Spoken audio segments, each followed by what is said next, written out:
Hello hello hi guys, आप लोग कैसे हैं? मे भी शायद आप लोग अच्छे होंगे। तो चलिए वीडियो को स्टार्ट करते हैं। देखिए, हम पिछले वीडियो में हम बात किए थे सेल स्ट्रक्चर पार्ट 1 के बारे में। तो पार्ट 1 वीडियो हम जैसे ही अपलोड किए, वो अपलोड होने के 13 मिनट के बाद में कोनो 6 गो डिसलाइक मार दिया है। और पता नहीं कौन 6 गो डिसलाइक मारा है, ये मेरे को नहीं पता है। लेकिन अबे चिरकुट, तुमको क्या लगता है कि डिसलाइक मारने से हम वीडियो बनाना बंद कर देंगे? यही तो तुम्हारा गलत सोच है। अब देखते रहना वीडियो हम कैसे बनाएंगे, ठीक है ना?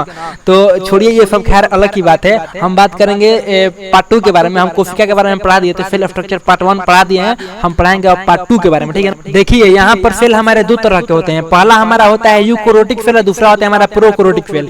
प्रोकैरियोटिक सेल में हमारे पेड़ पौधे आ जाते हैं। इसका चर्चा हम बाद में करेंगे, ठीक है ना? अभी हम बात करेंगे यूकोरियोटिक सेल के बारे में। यूकोरियोटिक सेल में हमारे मनुष्य और जीव जंतु इसमें आ जाते हैं, ठीक है? देखिए, इस सेल का ये जो बाहर का लेयर है ना, बाहर का परत है ना, इसको हम लोग बोलते हैं सेल मेम्ब्रेन, यानी कि कोशिकीय झिल्ली जिसको बोलते हैं। कहने का मतलब ये है कि अगर हम दुकान पर जाते हैं तो दुकानदार हमको सामान देता है तो उसको झिल्ली में कर देता है ताकि वो सामान गिरे नहीं। तो इसी प्रकार से सेल में जो पदार्थ है वो बिखरे नहीं, इसी प्रकार से इसको हम लोग इसमें लगाया है सेल मेम्ब्रेन, यानी कि कोशिकीय झिल्ली लगाया है, ठीक है ना? अब देखिए, इस कोशिकीय झिल्ली में हमारा होता है फाइटोप्लाज्म होता है। फाइटोप्लाज्म का मतलब होता है कोशिकीय द्रव। इसके अंदर एक द्रव होता है जिसको हम बोलते हैं फाइटोप्लाज्म इंग्लिश में, ठीक है ना?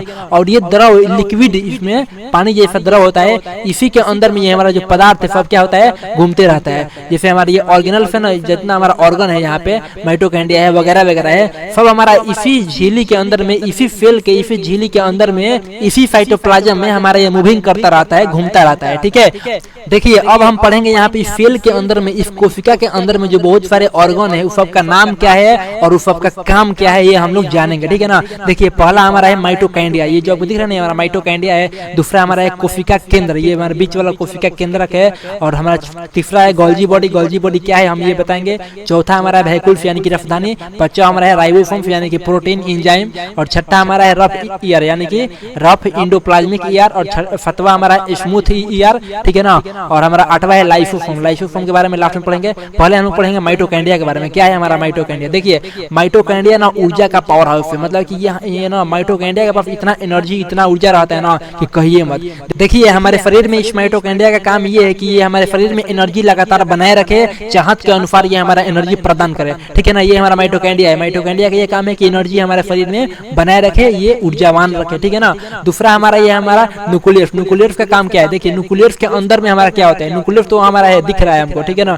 न्यूक्लियस के अंदर में देखिए हमारा डीएनए होता है, ठीक है ना? डीएनए का फुल फॉर्म होता है डीऑक्सीराइबो न्यूक्लिक एसिड। ये हमारा डीएनए का फुल फॉर्म है, ठीक है ना? देखिए, इसी डीएनए के अंदर में, इसी डीएनए के अंदर में हमारा क्रोमोटीन होता है, ठीक है ना? और ये क्रोमोटीन देखिए ऐसा होता है, धागे नुमा आकार का होता है, ठीक है ना? ये धागे जैसा बना हुआ है, ठीक है ना? और इसी क्रोमोटीन के अंदर में हमारा क्रोमोसोम यानी कि गुणसूत्र पाए जाते हैं। जैसे कि मेल और फीमेल में ये हमारा गुणसूत्र पाए जाते हैं 23 को, ठीक है ना? ये हमारा गुणसूत्र होता है, ये हमारा डीएनए के अंदर में होता है। न्यूक्लियस के अंदर में डीएनए, डीएनए के अंदर में क्रोमोटीन और क्रोमोटीन के अंदर में क्रोमोसोम, ठीक है ना?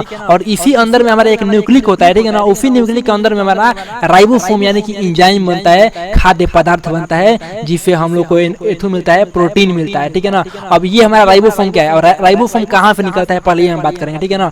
राइबोसोम देखिए, इसी ये हमारा क्या है, न्यूक्लियस, ठीक है ना? इसी न्यूक्लियस में छेद होता है, होल होता है, और इसी होल की सहायता से हमारा राइबोसोम बाहर निकलता है। देखिए, बाहर निकल रहा है इसी हमारा छेद के माध्यम से, ठीक है ना? अब ये राइबोसोम न्यूक्लियस से बाहर निकल करके यहाँ पर चिपक जाता है और कुछ ये साइटोप्लाज्म यानी कि कोशिकीय द्रव में घूमता रहता है ताकि ये जरूरत के हिसाब से शरीर हमारा ग्रहण कर सके, ठीक है ना? और ये इसको हम लोग अगर हम ये हमारा जो राइबोसोम है, राइबोसोम को अगर हम माइक्रोस्कोप में देखेंगे ना, देखिए ये हमारा राइबोसोम है, ऐसा ही हम लोग को दिखाई देता है। मतलब कि बहुत सारी चीजें जिसको हम लोग माइक्रोस्कोप में देखते हैं हर एक पार्ट बाई पार्ट को, तो हमारा ऐसा दिखाई देता है। हमारा क्या है, राइबोसोम है, ठीक है ना? प्रोटीन है, ठीक है? तो आपको समझ में आ गया होगा कि ये राइबोसोम क्या है और कहाँ पे होता है, और ये हमारा गुणसूत्र कहाँ पे होता है, और डीएनए कहाँ पे होता है। डीएनए के अंदर हमारा गुणसूत्र होता है, आपको पता हो गया। और सभी चीज हमारा न्यूक्लियस के अंदर में होता है, ठीक है ना? केंद्र के अंदर में, ठीक है? इसके बाद अब हम पढ़ेंगे गोल्जी बॉडी के बारे में। गोल्जी बॉडी क्या है? गोल्जी बॉडी का देखिए काम ये, देखिए हमारा प्रोटीन है ना, ये हमारा प्रोटीन है, ये हमारा प्रोटीन है। प्रोटीन जो है ना, गोल्जी बॉडी के काम है इस प्रोटीन को लेना और लेकर के आवश्यकता अनुसार शरीर में भेज देना, ठीक है ना? मान लीजिए अगर कोई व्यक्ति दौड़ता है तो उसको एनर्जी कहाँ चाहिए, उसको पैर में चाहिए, तो वो ये गोल्जी बॉडी का काम है कि पूरा शरीर से खींच करके ये हमारा पैर में एनर्जी दे। अगर कोई यहाँ पे पढ़ाता है तो उसका ये गोल्जी बॉडी का काम है कि पूरा शरीर से पूरा इस एनर्जी को खींच के और हमारा खाद्य पदार्थ माने राइबोसोम यानी कि प्रोटीन प्रोटीन को खींच के हमारे दांतों में भेजे, जीभ में भेजे। जैसे कि मैं यहाँ पे आपके सामने में बोल रहा हूँ, तो हमको यहाँ पे क्या चाहिए, एनर्जी चाहिए, हमको प्रोटीन चाहिए। तो ये हमारा गोल्जी बॉडी का काम है, पूरा मेरा बॉडी से खंखोर के यहाँ पे लाएगा ताकि हम थके नहीं। अब हम लोग पढ़ेंगे भाई कुल्फ यानी कि रसधानी के बारे में। रसधानी में हमारा 55% पानी यानी कि वाटर होता है, ठीक है ना। लोग को आता है कि अगर कोई व्यक्ति 100 kg का है तो उसके शरीर में 65 किलो पानी होता है। जी हाँ, 65 किलो होता है। वो दिन भर में तो केवल 1 ही 2 लीटर पानी पीता है, लेकिन उसका पूरा का पूरा पनिया उसके फेल यानी कि उसके कोशिकाओं में रहता है, ठीक है ना। देखिए फेल है, इस फेल के अंदर में क्या है, पानी पानी भरा हुआ है, ठीक है ना। जिसके बीच में हमारा ऑर्गन ये क्या कर रहा है, फ्लूइड यानी कि बह रहा है, तर रहा है। तो 65% पानी होता है। रसधानी का मतलब यह है कि उसके फेल में, उसमें बॉडी में 55% वाटर होता है, जिसको हम लोग रसधानी बोलते हैं, ठीक है ना।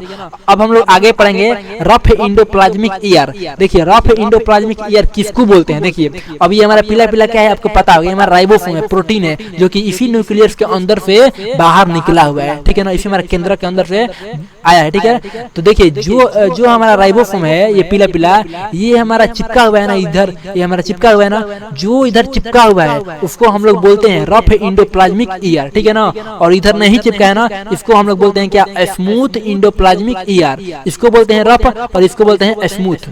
समझ में आया। देखिए ये हमारा क्या है, रफ है, और ये हमारा क्या है, स्मूथ है, क्योंकि इधर नहीं चिपका है, इधर चिपका हुआ है, ठीक है ना। जैसे हम जूम करके आपको दिखा रहे हैं, ठीक है ना। ये हमारा रफ इंडोप्लाज्मिक ईयर है और ये हमारा स्मूथ इंडोप्लाज्मिक ईयर है। जिधर ये राइबोसोम चिपका हुआ है ये हमारा रफ है, और इधर नहीं चिपका हुआ है ये हमारा स्मूथ है, ठीक है। अब हम इसके बाद पढ़ेंगे लाइसोसोम के बारे में। लाइसोसोम क्या है, देखिए लाइसोसोम बहुत ही खतरनाक, बहुत ही डेंजर चीज है, ठीक है ना।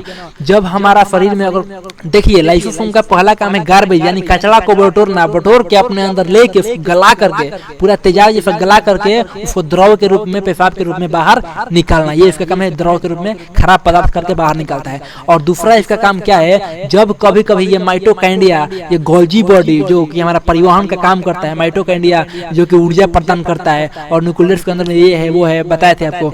अगर ये सब हमारा काम करना बंद कर देता है तो ये लाइसोसोम का काम है, कभी कभी क्या है, लाइसोसोम जाके बोलता है कि तुम सभी अपना काम करो, तुम सभी सही से अपना एनर्जी बनाओ, ए राइबोसोम तुम प्रोटीन बनाओ, ए गोल्जी बॉडी तुम परिवहन का काम करो, खींच के दो जहाँ जहाँ जरूरत पड़ता है वहां पर। और कभी कभी ये राइबोसोम नहीं मानता है, बोलता है हम प्रोटीन नहीं बनाएंगे, क्या करेगा।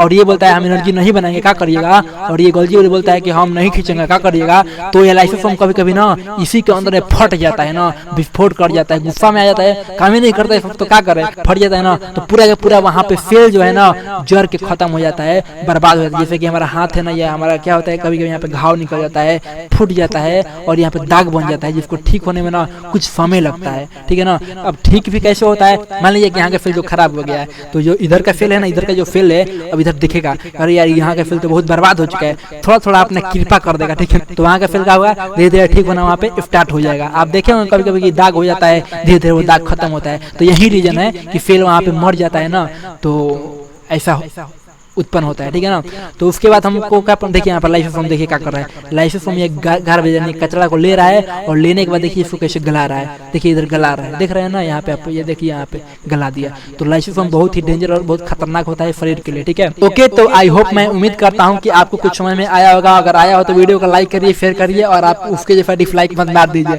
हमारी तो कौन फर्क पड़ा नहीं कि सिद्धार्थ मर जाएगा, चलिए कोई दिक्कत नहीं। Okay bye, thank for watching this.